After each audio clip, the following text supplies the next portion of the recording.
On the way back from Lewis's funeral, my mom told me to start packing. She waited until the day before we left to tell Edie. I'm not sure if she wanted to make it easier or harder.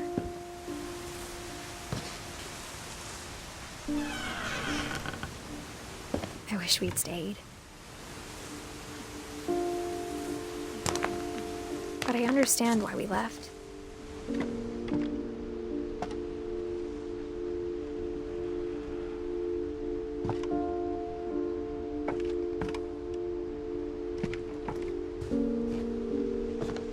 My mom ended up leaving everything behind.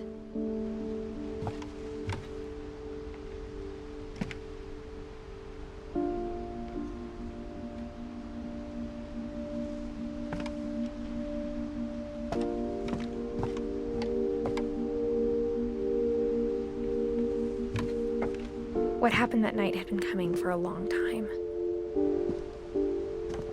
Maybe it should have come sooner.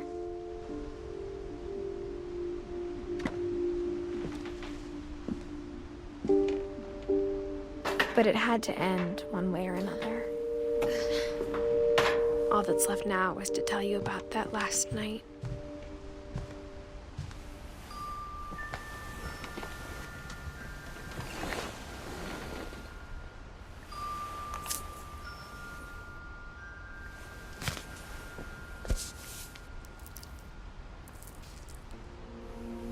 That whole last day, Edie just watched us pack and didn't say a word. Until supper, when she raised her glass and said, "To our final night together, and all our final nights apart." Grandma, you know what I said about alcohol. Some of your medications are very Edith, specific. I left a present for you in the hallway. Why don't you go open it? The grown-ups have to argue now. I'm sorry, you're right. We're all leaving tomorrow. Let's just enjoy our last... I'm not leaving. Edith, you're excused.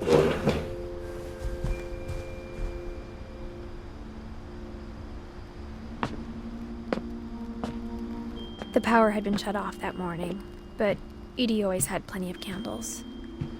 When my mom sealed the library, I don't think she knew about the other entrance. Or that Edie had a key to it.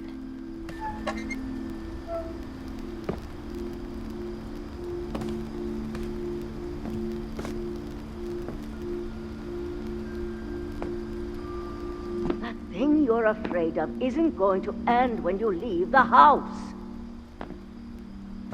Edith has a right to know these stories. My children are dead because of your stories. I think it's best if Edith and I leave tonight. We'll have the nursing home send a van for you in the morning, okay?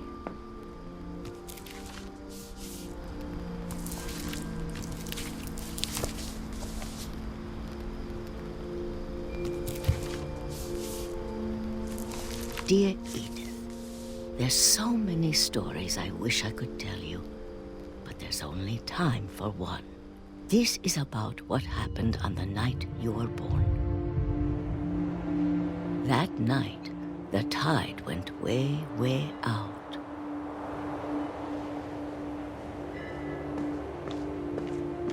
It was the first and last time I ever saw the old house aground.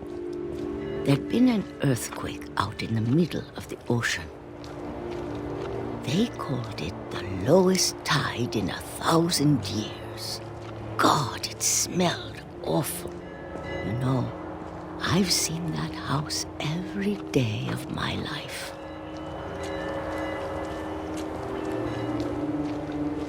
But I never thought I'd go back to it. When the fog rolled in, I lost my way.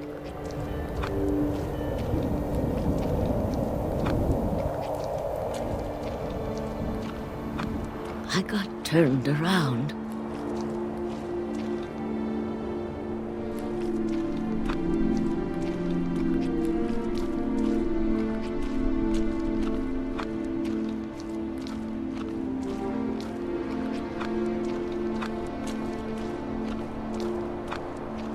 For a while, I wandered.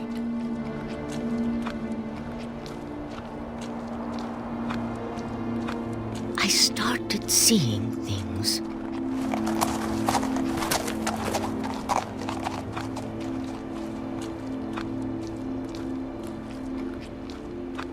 Things I'd forgotten had ever existed.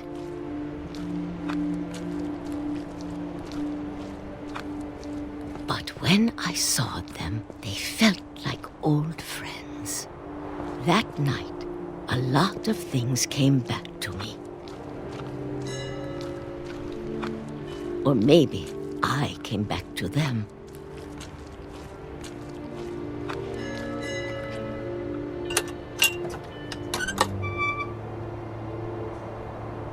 Things I can't explain, but that I need you to try and... Edith, what are you doing in here?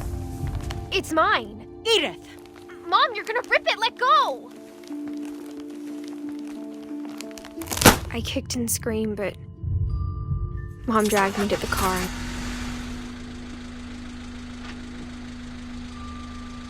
I never saw Great-Grandma Edie again. The next morning, the van came to pick her up, but she was already gone. After that, we moved around a lot.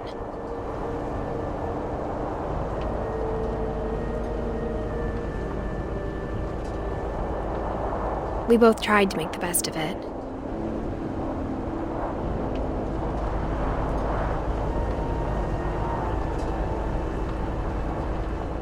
A few years went by.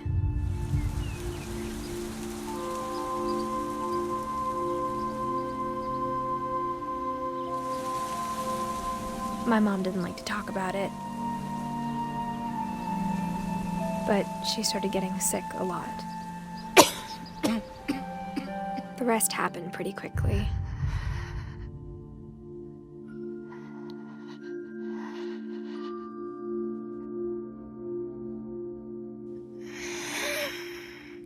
She got better for a while,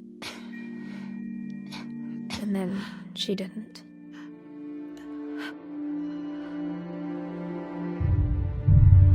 And then I was alone.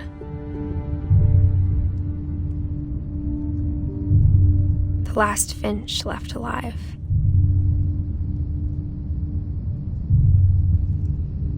Until I found out about you. I'm still not sure what to tell you about all this. If we lived forever, maybe we'd have time to understand things. But as it is, I think the best we can do is try to open our eyes and appreciate how strange and brief all of this is.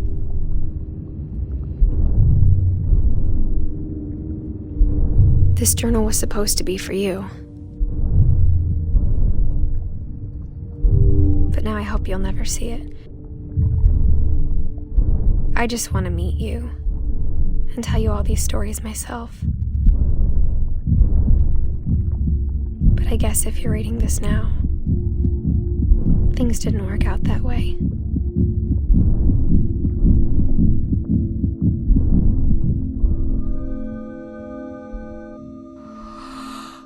This is where your story begins. I'm sorry I won't be there to see it. It's a lot to ask, but I don't want you to be sad that I'm gone. I want you to be amazed that any of us ever had a chance to be here at all. Good luck.